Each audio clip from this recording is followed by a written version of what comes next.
Hello everyone, स्वागत है आप सभी का इस वीडियो में। तो आज के इस वीडियो में हम लोग पढ़ने वाले हैं gas based direct reduction in fluidized bed, जिसको हम फिनमेट प्रोसेस भी बोलते हैं।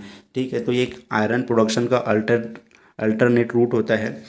ब्लास्ट फर्नेस के अलावा जितने भी मेथड होते हैं ना आयरन प्रोडक्शन के, उसको हम alternate method of iron production बोलते हैं। ठीक है, तो उनमें से ये एक प्रोसेस है। आगे बढ़ने से पहले मैं आपको ये बता दूं कि मैंने बहुत सारे मेटलर्जी के सब्जेक्ट के वीडियो ऑलरेडी बना के रखे हैं। ठीक है, तो आप इस चैनल के प्लेलिस्ट में जाइए, आपको बहुत सारे और भी सब्जेक्ट के वीडियो आपको मिल जाएंगे। ठीक है, तो चलिए शुरू करते हैं इस वीडियो को। तो सबसे पहले जान लेते हैं कि अल्टरनेटिव रूट कितने टाइप के होते हैं। देखिए, अल्टरनेटिव रूट जो है ना, ब्लास्ट फर्नेस के अलावा जो जो रूट है अल्टरनेट रूट, वो मेनली दो टाइप के होते हैं। एक तो होता है डीआर प्रोसेस, जिसमें हम डायरेक्ट रिड्यूस्ड आयरन है ना ये प्रोड्यूस करते हैं। ये जनरली सॉलिड फॉर्म में हम प्रोड्यूस करते हैं। ठीक है, इसके अलावा एक और अल्टरनेट रूट है जिसको हम बोलते हैं स्मेल्टिक रिडक्शन। तो वहाँ पे हमको लिक्विड आयरन मिलता है। ठीक है, लिक्विड कंडीशन में मिलता है। लेकिन जो डीआर होता है डायरेक्ट रिड्यूस प्रोसेस, उसमें हमको डीआरआई मिलता है, जो कि सॉलिड फॉर्म में होता है। ठीक है, तो आज का जो वीडियो है ना वो एक डीआर प्रोसेस ही है।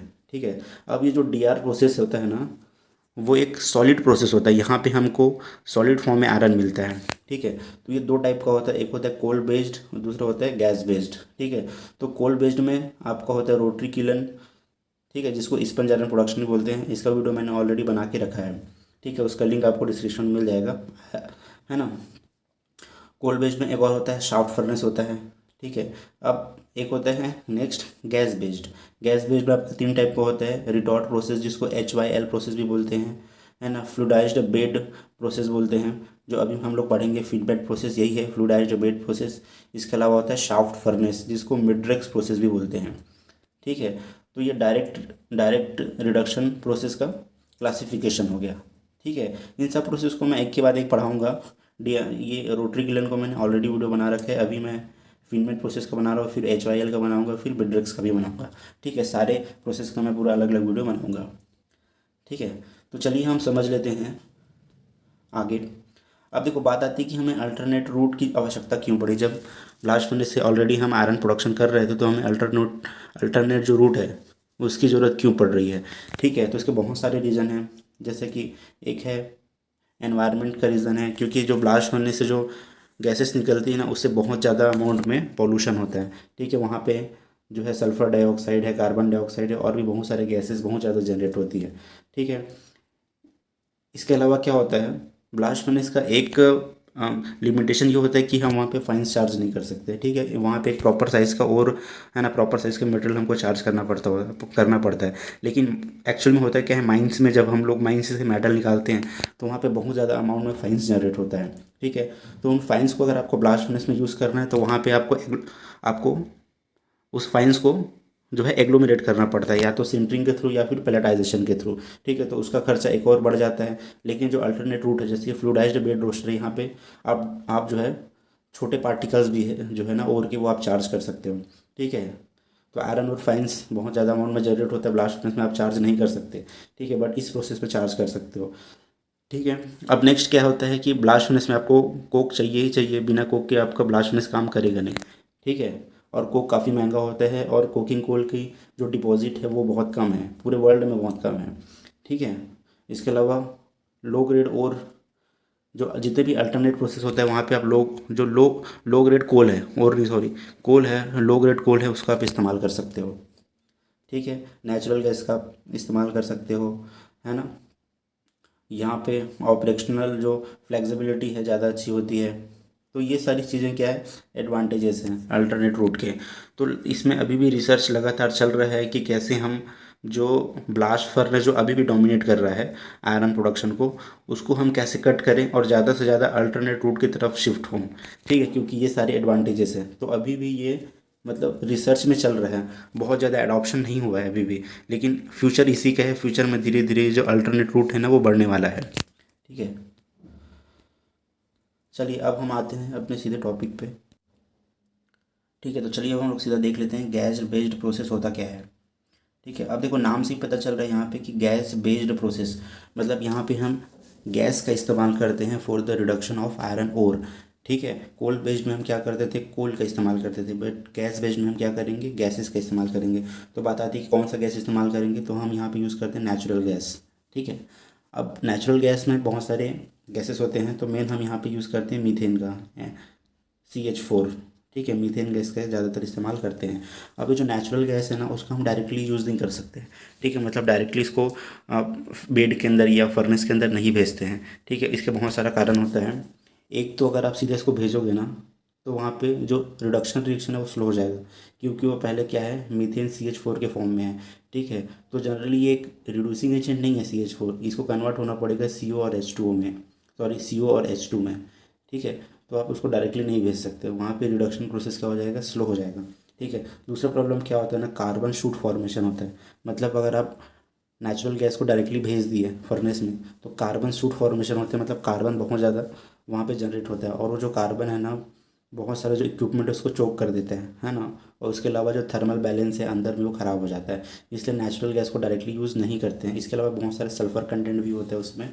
ठीक है, तो इन सब कारण की वजह से नेचुरल गैस को डायरेक्टली यूज़ ना करके कैसे करते हैं, उसका हम क्या कर देते हैं, रिफॉर्मिंग कर देते हैं, जिसको हम बोलते हैं रिफॉर्मिंग ऑफ नेचुरल गैस। ठीक है, तो रिफॉर्मिंग देखो, 3 टाइप का रिफॉर्मिंग होता है। एक होता है स्टीम रिफॉर्मिंग, इसमें क्या करते हैं, हमारा जो मीथेन होता है ना, उसको उसका रिएक्शन कराते हैं स्टीम के साथ, इसलिए इसको बोलते हैं स्टीम रिफॉर्मिंग। ठीक है, तो मीथेन जब स्टीम से रिएक्शन करते हैं तो उसका क्या बन जाता है, CO और H2 हमको मिल जाता है, क्योंकि CO जो कार्बन मोनोऑक्साइड और हाइड्रोजन है, यही दो क्या है, मेन रिड्यूसिंग एजेंट होता है। ठीक है, तो आपका जो गैसेस है ना, जो रिड्यूसिंग गैस है, उसमें लगभग इन दोनों का अमाउंट 90% तक, 85 to 90% तक होना चाहिए। ठीक है, रिड्यूसिंग गैस में। सेकेंड जो है, पार्शियल ऑक्सीडेशन के थ्रू भी हम रिफॉर्मिंग करते हैं। पार्शियल ऑक्सीडेशन में क्या होता है, जो मीथेन होता है उसका रिएक्शन कराते हैं ऑक्सीजन से। तो पार्शियली मतलब कम अमाउंट में ऑक्सीजन दे रहे हैं, कंट्रोल अमाउंट में, ताकि हमारा CO और CO बन पाए। अगर आप बहुत ज़्यादा अमाउंट में ऑक्सीजन दोगे तो CO की जगह क्या बनेगा, CO2 बन जाएगा। ठीक है, अब CO2 बना, तो CO2 जो है एक रिड्यूसिंग एजेंट नहीं है। ठीक है, CO क्या है, एक रिड्यूसिंग एजेंट है, क्योंकि एक ऑक्सीजन ले सकता है और ये CO2 बन सकता है। ठीक है, इसके अलावा एक और होता है रिफॉर्मिंग प्रोसेस, वो है वाटर गैस शिफ्ट रिएक्शन। ठीक है, इसमें CO और H2O का रिएक्शन करा के हम क्या बनाते हैं, CO2 और H2। ठीक है, तो ये 3 तरह का क्या होता है, रिफॉर्मिंग प्रोसेस होता है। ये जो तीनों रिफॉर्मिंग प्रोसेस होता है ना, जनरली 700 डिग्री सेल्सियस के ऊपर ही होता है। ठीक है, अलग से इसमें चैम्बर होते हैं। यहाँ पे इस फोटो में देखो, यहाँ पे अलग से क्या होता है, रिफॉर्मिंग एक ऐसा चैम्बर होता है। इसमें क्या होता है, अपना जो नेचुरल गैस है उसको हम इधर से भेजते हैं, और जो स्टीम है वो नीचे से जाता है। तो दोनों क्या करते हैं, काउंटर करंट प्रिंसिपल पे काम करते हैं, दोनों के बीच रिएक्शन होता है। ठीक है, नेचुरल गैस और स्टीम के बीच। और वहाँ से जो गैसेस जनरेट होती है, CO और H2O, फिर उसको हम कहाँ भेजते हैं, फर्नेस के अंदर। ठीक है, और रिफॉर्मिंग करते समय ही हम जो इसका डिसल्फ्राइजेशन भी कर लेते हैं। ठीक है, डिसल्फ्राइजेशन करना बहुत ज़रूरी है, क्योंकि अगर सल्फ़र का अमाउंट बहुत ज़्यादा हुआ और आपने उसको यूज़ कर दिया डायरेक्टली, तो क्या होगा, पूरा सल्फ़र चला जाएगा आपका आयरन में, और वो बाद में प्रॉब्लम क्रिएट करेगा स्टील मेकिंग के टाइम पे। ठीक है, तो जब हम रिफॉर्मिंग कर देना, तो हमको लगभग 85 to 90% जो है हमें CO और H2 मिल जाता है। ठीक है, और बाकी 12 से 15% CO2 और H2O भी होता है। ठीक है, लेकिन हमारा मेन काम किससे होता है, CO और H2 से, क्योंकि यही दो मेन रिड्यूसिंग एजेंट होता है। ठीक है, अब आते हैं सीधा फिनमेट प्रोसेस पे, है ना। तो ये फिनमेट प्रोसेस क्या है, gas based DRI production unit है। ठीक है ना। ये क्या है, फ्लूइडाइज्ड बेड रिएक्टर। ठीक है, अब इसमें देखो 4 फ्लूइडाइज्ड बेड रिएक्टर होता है। ये 1, 2, 3 और 4। ठीक है, ये 4 आप सिलेंड्रिकल टाइप का देख रहे हो, ये क्या है, फ्लूइडाइज्ड बेड रिएक्टर है। ठीक है, अब इसमें क्या होता है ना, जो हमारा जो चार्ज मटेरियल है, जिसमें मेन हम क्या यूज़ करते हैं, आयरन और फाइंस, और दूसरा है डोलोमाइट या लाइमस्टोन एज ए फ्लक्स। ठीक है, तो ओर को हम यहाँ से चार्ज करते हैं। ठीक है, अब जो ओर होता है, इसका साइज़ होता है -12 mm, मतलब 12 mm से छोटे साइज़ के ही आयरन ओर का हम इस्तेमाल करते हैं। और जो डोलोमाइट है या लाइमस्टोन है, वो भी 12 mm से छोटा ही होता है। ठीक है, तो इसको चार्ज करने से पहले थोड़ा सा प्रीहीट करना पड़ता है, तो चार्ज मटेरियल को पहले से थोड़ा सा प्रीहीट कर लेते हैं। उसके बाद किस में भेजते हैं इसको, ये होता है एक प्रेशर लॉक हॉपर होता है। ठीक है, प्रेशर लॉक हॉपर मतलब क्या होता है, ये प्रेशराइज्ड होता है ये हॉपर। ठीक है, आपका जब ओर आता है ना, तो इसको प्रेशर के थ्रू ये क्या करता है, इसमें भेजता है, ये रिएक्टर में भेजता है ना, चौथे नंबर के रिएक्टर में भेजता है। इसलिए इसको क्या बोलते हैं, प्रेशराइज्ड लॉक हॉपर बोलते हैं। ठीक है, यहाँ पे जो प्रेशर होता है ना हॉपर में, वो लगभग 11 से 13 बार होता है, जो कि काफ़ी ज़्यादा प्रेशर होता है। ठीक है, तो प्रीहीट करके ही भेजा जाता है। अब यहाँ पे देखो 4 रिएक्टर होता है, तो हमारा जो आयरन ओर है, जो भी चार्ज मटेरियल है आयरन ओर और फ्लक्स है, उसको हम कहाँ भेजते हैं, रिएक्टर नंबर 4 में। यहाँ पे अब रिएक्टर का नाम देखो, ये फर्स्ट नंबर का रिएक्टर है, ये सेकंड है, ये थर्ड है और ये फोर्थ है। तो हम अपना चार्ज मटेरियल किस में भेज रहे हैं, चौथे नंबर के रिएक्टर में भेज रहे हैं। ठीक है, तो ये सबसे पहले चार्ज मटेरियल चौथे नंबर के रिएक्टर में जाएगा, हम ऊपर से टॉप से चार्ज करेंगे, फिर ये नीचे से बाहर निकलेगा, फिर उसको किस में भेजेंगे, तीसरे नंबर के रिएक्टर में भेजेंगे। ठीक है, देखो यहाँ पे लकीर दिया हुआ है, तीसरे नंबर के रिएक्टर में भेजेंगे, तीसरे से फिर ये किस में जाएगा, सेकंड नंबर के रिएक्टर में, फिर यहाँ से ये पहले रिएक्टर में जाएगा।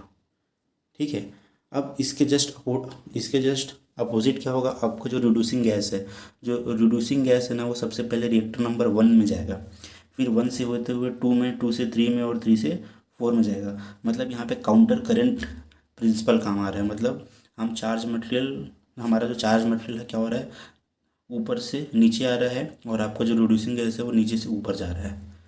ठीक है, ये आपको फ्लो आपको दिख रहा होगा, और ऐसे नीचे आ रहा है, और आपको रिड्यूसिंग गैस ऐसे ऊपर की ओर जा रहा है। ठीक है, ये आपको समझ में आ गया। अब देखिए क्या होगा, जो फर्स्ट नंबर का जो रिएक्टर होगा ना, फर्स्ट नंबर का रिएक्टर मतलब चौथे नंबर का रिएक्टर एक्चुअली में, तो चौथे नंबर के रिएक्टर में हम क्या कर रहे हैं, सबसे पहले अपना आयरन ओर को चार्ज कर रहे हैं। ठीक है, तो इस वाले रिएक्टर में लगभग टेम्परेचर जो है ना 500 से लगभग 570 डिग्री सेल्सियस के आसपास होता है। तो मेन फर्स्ट वाले रिएक्टर में मेन क्या होता है, ये प्रीहीट होता है, और जितने भी मॉइस्चर वगैरह है वो रिमूव होता है। ठीक है, फिर ये रिएक्टर 2 में जाता है, रिएक्टर 3 में, 2 में, फिर 1 में जाता है। मतलब ये जैसे जैसे ये क्या होता है, आपका आयरन और एक रिएक्टर से दूसरे रिएक्टर में जाता है ना, इसका रिडक्शन होता है। ठीक है, मतलब सबसे पहले में कुछ थोड़ा अमाउंट में रिडक्शन होगा, फिर सेकेंड में और थोड़े अमाउंट में होगा, फिर ऐसे रिडक्शन इसमें चारों में होता है, और अल्टीमेटली जब ये चौथे रिएक्टर से बाहर निकलता है तो इसका कंप्लीट रिडक्शन हो चुका होता है। ठीक है, तो इस तरह से ये प्रिंसिपल पे काम करता है। और जो टेम्परेचर जो होता है ना, वो भी बढ़ते रहते हैं। जैसे फर्स्ट ये जो चौथे नंबर का रिएक्टर है, वहाँ पे कितना मैंने बताया टेम्परेचर, 500 से 570 के बीच। ठीक है, तो यहाँ पे दूसरे रिएक्टर में थोड़ा सा ज़्यादा होगा, 600 के आसपास होता है, तीसरे में 700 के आसपास होता है, और चौथे रिएक्टर, और जो फर्स्ट रिएक्टर होता है, सबसे नीचे वाला जो रिएक्टर होता है, उसमें लगभग लगभग टेम्परेचर आपका मोर देन 800 होता है, 800 डिग्री सेल्सियस के आसपास होता है। ठीक है, अब थोड़ा सा हम लोग रिएक्शन देख लेते हैं, रिएक्शन कैसे होता है। रिएक्शन सेम जैसे आपका ब्लास्ट फर्नेस में होता है, सेम उसी टाइप का ही रिएक्शन होता है, ज़्यादा कुछ अंतर नहीं है रिएक्शन में।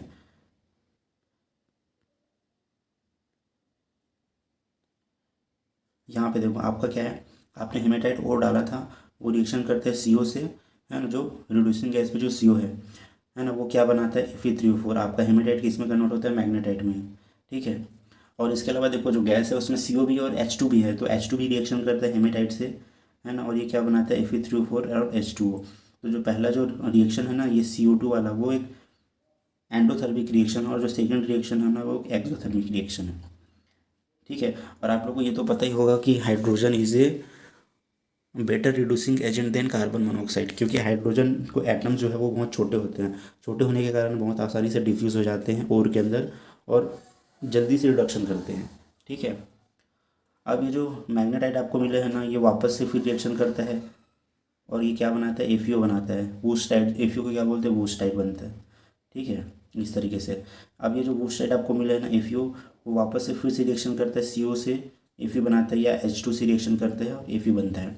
ठीक है, मतलब आपका जो आयरन ओर है वो डायरेक्टली आयरन में कन्वर्ट नहीं होता। आपका आयरन ओर मतलब जो हेमेटाइट है वो Fe3O4 से, और Fe2O3 जो होता है हेमेटाइट, उसे मैग्नेटाइट में कन्वर्ट होता है Fe3O4 में, फिर ये वूस्टाइट में कन्वर्ट होता है FeO में, फिर ये कन्वर्ट होता है अल्टीमेटली Fe में। ठीक है ना। अब ये जो वूस्टाइट जो है ना, वो 570 डिग्री सेल्सियस के ऊपर ही स्टेबल होता है। ठीक है, अगर टेम्परेचर 570 डिग्री से 570 डिग्री सेल्सियस से कम होगा ना, तो Fe3O4 जो है ना, वो डायरेक्टली जो है वो Fe में कन्वर्ट हो जाता है। ठीक है, Fe3O4 जो है वो डायरेक्टली Fe में कन्वर्ट हो जाता है, अगर टेम्परेचर 570 डिग्री सेल्सियस से कम हो तो। ठीक है, अगर 570 से ज़्यादा हो तो जो Fe3O4 है वो FeO में कन्वर्ट होता है। मतलब वो टाइप जो होता है ना FeO, वो 570 डिग्री सेल्सियस के ऊपर ही फॉर्म होता है, उसके नीचे फॉर्म नहीं होता है। ठीक है, तो इस तरह से हमको क्या मिल जाता है, आपका आयरन मिल जाता है ना। अब क्या होता है, जो जो फर्स्ट वाला जो रिएक्टर है ना, जो सबसे लास्ट रिएक्टर है ना, फर्स्ट वाला रिएक्टर का मतलब क्या होता है, ये पहला जो रिएक्टर की मैं बात कर रहा हूँ। ठीक है, इस वाले रिएक्टर के निचले हिस्से में ना आपका कार्बाइड फॉर्मेशन भी होता है। ठीक है, अभी कार्बाइड फॉर्मेशन क्या है, यहाँ पे आप यहाँ पे रिएक्शन में देखो, जो ऊपर के दो रिएक्शन है वो आपका क्या है, रिडक्शन रिएक्शन है। यहाँ पे जो आपका एफीओ जो है रिड्यूस होकर क्या बना रहा है, एफी बना रहा है, मतलब फाइनल आपको एफी यहाँ पे मिल जा रहा है। अभी जो फाइनल एफी मिला ना, वो ऐसा नहीं किसी और से रिएक्शन नहीं करता, ये फाइनल जो एफी मिला ना वो भी किस में कन्वर्ट होता है, कार्बाइड बनाता है। देखो एफी, इसका कार्बन ले लिया CO का और क्या बनाने लगे Fe3C कार्बाइड, तो इस तरह से क्या होता है, कार्बाइड फॉर्म होता है। ठीक है, अभी कार्बाइड फॉर्म कहाँ होता है, फर्स्ट रिएक्टर के निचले वाले हिस्से पर, जहाँ पे आयरन का रिडक्शन कंप्लीट हो चुका है। ठीक है, अब आयरन का रिडक्शन कंप्लीट होता है ना, तब जाके कार्बन को अपने अंदर क्या करता है, डिफ्यूज़ करता है, डिफ्यूज़ करके क्या बना लेता है, कार्बाइड बना लेता है। अभी जो कार्बाइड है ना बहुत अच्छा होता है, बेनिफिशियल होता है, क्योंकि कार्बाइड फॉर्म करने से ना जो DRI है, DRI के अंदर कार्बन कंटेंट बढ़ता है।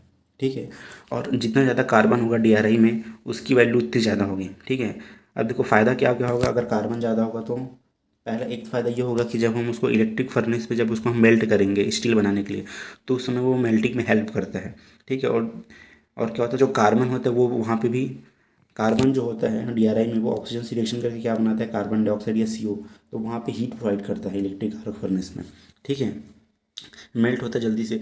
दूसरा फ़ायदा क्या होता है, उसका जो रीऑक्सीडेशन होता है DRI का, DRI जनरली क्या होता है, बहुत जल्दी रीऑक्सीडाइज हो जाता है अगर ये बाहर कांटेक्ट में आया ऑक्सीजन के। तो अगर इस पर कार्बन प्रॉपर अमाउंट में हुआ ना, तो इसका रीऑक्सीडेशन कम होता है DRI का, तो जितना कार्बन होता है उतना अच्छा होता है। इसलिए हम क्या चाहते हैं कि वो कार्बाइड फॉर्मेशन हो।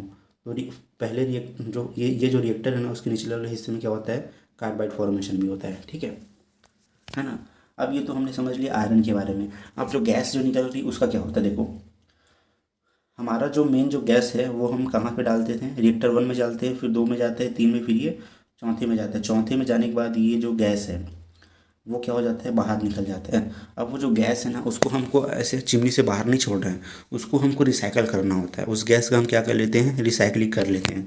तो सबसे पहले जो गैस है, जो रिएक्टर 4 से जो बाहर निकल रहे हैं, उसको हम सबसे पहले कहाँ भेजते हैं, गैस स्क्रबर में भेजते हैं। गैस स्क्रबर क्या होता है, वो भी एक चैम्बर जैसे होता है ना, वहाँ से नीचे से हम गैस भेजते हैं और ऊपर से वाटर को स्प्रे कराते हैं, स्क्रबर बोलते हैं। तो वाटर स्प्रे कराने से क्या होता है, इसके अंदर जितने भी डस्ट वगैरह होते हैं ना, वो नीचे आके जम जाते हैं, उसको हम बाहर निकाल लेते हैं डस्ट को। ठीक है, इसके अलावा इसका जो टेम्परेचर है वो भी कम हो जाता है, गैस का टेम्परेचर लगभग 40 डिग्री सेल्सियस के आसपास आ जाता है। ठीक है, अब ये जो गैस है जिसका हमको रिसाइकलिंग करना है, उसको हम कहाँ भेजते हैं, इसमें से डस्ट वगैरह अलग करके इसका टेम्परेचर डाउन करके हम इसको भेजते हैं आपका रिसाइकल गैस कंप्रेसर में। ठीक है, अब ये गैस कंप्रेसर से कहाँ जाता है, ये जाता है कार्बन डाइऑक्साइड रिमूवल टैंक में। एक और टैंक होता है जिसको कार्बन डाइऑक्साइड रिमूवल टैंक बोलते हैं। यहाँ से इस गैस में, है ना, जो गैस कहाँ से आ रहे हैं, रिएक्टर 4 से आ रहा है। रिएक्टर 4 से डस्ट को रिमूव करने के बाद हम उसको कहाँ भेजते हैं, कार्बन डाइऑक्साइड रिमूवर वाले कॉलम में भेजते हैं। वहाँ पे क्या होता है, गैस में जितने भी कार्बन डाइऑक्साइड हैं, ठीक है, वो रिमूव होता है। ठीक है, क्योंकि अल्टीमेटली क्या होता है, रिएक्टर से जब चौथे नंबर के रिएक्टर से जब ये बाहर निकलता है, तो ऑब्वियसली कार्बन डाइऑक्साइड का अमाउंट क्या होगा, ज़्यादा होगा। ठीक है, क्यों ज़्यादा होगा, क्योंकि जो CO गैस जो हम भेजे थे वो आयरन को रिड्यूस किया, और आयरन को रिड्यूस करके क्या बना लिया, कार्बन डाइऑक्साइड। तो कार्बन डाइऑक्साइड को रिमूव करना है। ठीक है, ठीक है, क्योंकि अगर कार्बन डाइऑक्साइड अगर गैस में ज़्यादा हुआ तो वो बेकार है, क्योंकि वो एक रिड्यूसिंग एजेंट नहीं है। इसलिए हम उस गैस को कहाँ भेजते हैं, कार्बन डाइऑक्साइड रिमूवल वाले कॉलम में। यहाँ पे जितना भी कार्बन डाइऑक्साइड है ना, वो गैस से रिमूव हो जाता है। ठीक है, अब ऐसा नहीं है कि अब इसी गैस को वापस से हम भेज देंगे, ऐसा नहीं है। अब इस गैस को, जो रिसाइकल गैस है ना, उसको हम मिक्स कर दें किसके साथ, जो स्टीम रिफॉर्मर से जो गैस आ रही है ना, जो नया गैस आ रहा है, उसके साथ मिक्स करके भेजते हैं। ठीक है, देखो कैसे मिक्स करते हैं, हमारे पास एक क्या होता है, रिफॉर्मर होता है ऐसा। ठीक है, जो मतलब फ्रेश गैस दे रहा है। रिफॉर्मर से क्या होगा, फ्रेश रिड्यूसिंग गैस मिलेगा आपको। ठीक है, तो रिफॉर्मर में जैसे मैंने बताया ना, यहाँ हम क्या भेजते हैं, नेचुरल गैस भेजते हैं। ठीक है, और क्या भेजते हैं, स्टीम भेजते हैं। तो नेचुरल गैस और स्टीम क्या करता है, रिएक्शन करता है ना, मतलब यहाँ पे CH4 जो है वो रिएक्शन करता है H2O से, और ये क्या बनाता है, CO+H2O बनाता है। ठीक है, ये मैंने बताया था। तो ये जो CO और H2O जो बना है, जिसको रिफॉर्मर गैस बोलते हैं, वो उसको हम किसके साथ मिक्स करते हैं, जो रिसाइकल गैस है, जो कार्बन डाइऑक्साइड जो जिसका हमने रिसाइकलिंग किया है, जिसमें से रिसाइकलिंग करके हमने क्या किया, कार्बन डाइऑक्साइड गैस को क्या कर दिया, रिमूव कर दिया। उसके बाद जो गैस मिलता है जिसको रिसाइकल गैस बोलते हैं, उसको हम मिक्स करते हैं जो रिफॉर्मिंग से आ रहा है, जो स्टीम रिफॉर्मर से जो गैस आ रहा है ना, उसके साथ मिक्स करते हैं। ठीक है, और मिक्स इस तरह का किया जाता है कि आपको डीआरआई में कार्बन कंटेंट कितना चाहिए। ठीक है ना, डीआरआई में कार्बन कंटेंट जिस हिसाब से चाहिए उस हिसाब से कंपोजिशन को एडजस्ट करते हैं, दोनों को मिक्स करते हैं गैस को। ठीक है, अब उस मिक्स गैस को हमको कहाँ भेजना होता है, रिड्यूसिंग गैस फर्नेस में। ये जो गैसेस है ना, वो गैसेस जाती हैं गैस फर्नेस में। गैस फर्नेस कुछ नहीं करता, बस जो गैसेस है उसके टेम्परेचर को बढ़ा देता है लगभग 800 डिग्री सेल्सियस। ठीक है, 800 डिग्री सेल्सियस टेम्परेचर को बढ़ा देता है। ये फर्नेस ऐसा नहीं इसको बर्न नहीं करता है, बस टेम्परेचर को क्या करेगा, गैस के टेम्परेचर को 800 डिग्री सेल्सियस तक बढ़ा देगा। अब यही जो हीटेड गैस है ना, वो आपका कहाँ पे जाता है, रिएक्टर नंबर 1 में जाता है। फिर 1 से 2 3 उसके बाद 4, फिर वो 4 से जो गैस निकल रही है उसकी रिसाइकलिंग करते हैं, रिफॉर्मर गैस के साथ भी उसको मिक्स करते हैं। मिक्स करने के बाद फिर से हीट करते हैं, फिर से भेजते हैं। ठीक है, तो ये सब प्रोसीजर पूरा लगातार जो है वो चलते रहता है। ठीक है, अब देखो, अब यहाँ से जो हमको जो प्रोडक्ट मिलता है, जो डीआरआई मिलता है, वो बहुत फाइन्स होता है, छोटे छोटे फॉर्म में। क्योंकि आपने जो आयरन और चार्ज किया है वो भी क्या था, फाइन्स था, बहुत छोटा था। ठीक है, तो यहाँ से जो हमको जो आपको लोगों को जो प्रोडक्ट मिलता है डीआरआई, वो भी बहुत छोटा होता है फाइन्स के फॉर्म में। तो उसको हम ऐसे ट्रांसपोर्ट नहीं कर सकते, उसके हैंडलिंग में भी प्रॉब्लम आती है। ठीक है, इसके अलावा वो जल्दी रीऑक्सीडाइज भी हो जाता है। ठीक है, तो जो डीआरआई वहाँ से निकलता है, जो डीआरआई यहाँ से निकलेगा, है ना, रिएक्टर नंबर 1 से, उसको थोड़ा सा हमें कूल कर लेना। क्योंकि जब यहाँ से जब बाहर निकलता है तो उसका टेम्परेचर हाई होता है, 700 डिग्री सेल्सियस के आसपास होता है। तो उस टेम्परेचर में हम डायरेक्ट उसको हवा के कांटेक्ट में नहीं आने दे सकते हैं, है ना। तो उसको पहले कूल कर लेते हैं, कूलर लगे होते हैं, है ना, कूलर से उसको हम ठंडा कर लेते हैं डीआरआई को। ठीक है, जो बहुत छोटे साइज़ के डीआरआई हैं। अब उस छोटे साइज़ के डीआरआई को हम हैंडलिंग करना मुश्किल होता है, ट्रांसपोर्ट मुश्किल होता है, तो हम क्या कर लेते हैं, उसको एचबीआई में कन्वर्ट कर लेते हैं। एचबीआई मतलब क्या होता है, हॉट ब्रिक्वेटेड आयरन। ये आपको जो दिख रहा है ना ये फ़ोटो में, यही होता है हॉट ब्रिक्वेटेड आयरन। ठीक है, ये कैसे बनता है, ये डीआरआई के फाइन्स को हमने जोड़ के बनाया है। ठीक है, उसको ब्रिक्वेट करके बनाया। देखो, तो इस तरह से क्या होता है, डबल रोड ब्रिक्वेटिंग मशीन होता है। इस ब्रिक्वेटिंग मशीन में जो डीआरआई हमको मिला है, फाइन जो डीआरआई मिला है, छोटे साइज़ का डीआरआई, उसको हम इसमें डालते हैं। यहाँ से 2 देखो रोलर बने हुए हैं। तो ये क्या करता है, यहाँ पर टेम्परेचर लगभग 600 डिग्री सेल्सियस के आसपास होता है। तो ये रोलर क्या होता है, डीआरआई को दबाता है, और टेम्परेचर ज़्यादा होने की वजह से ना, जो डीआरआई के छोटे पार्टिकल्स है वो आपस में चिपक जाते हैं, फ्यूज़ हो गए। ठीक है, तो इस तरीके से हमको क्या मिलता है, हॉट ब्रिक्वेटेड आयरन मिलता है इस वाले शेप में। ठीक है, अब ये हॉट ब्रिक्वेटेड आयरन को हम कहीं भी ट्रांसपोर्ट कर सकते हैं। अब ये जाता है स्टील मेल्टिंग शॉप में, जहाँ पे इसको हम इलेक्ट्रिक आर्क फर्नेस में या फिर एलडी कन्वर्टर में चार्ज करके यहाँ से स्टील बनाते हैं। ओके, तो ये था पूरा वीडियो गैस बेस्ड प्रोसेस के बारे में, फिनमेंट प्रोसेस के बारे में। आपको ये वीडियो कैसा लगा प्लीज़ कमेंट करके ज़रूर बताना। ओके, बाय बाय, मिलते हैं नेक्स्ट वीडियो में, and God bless you all.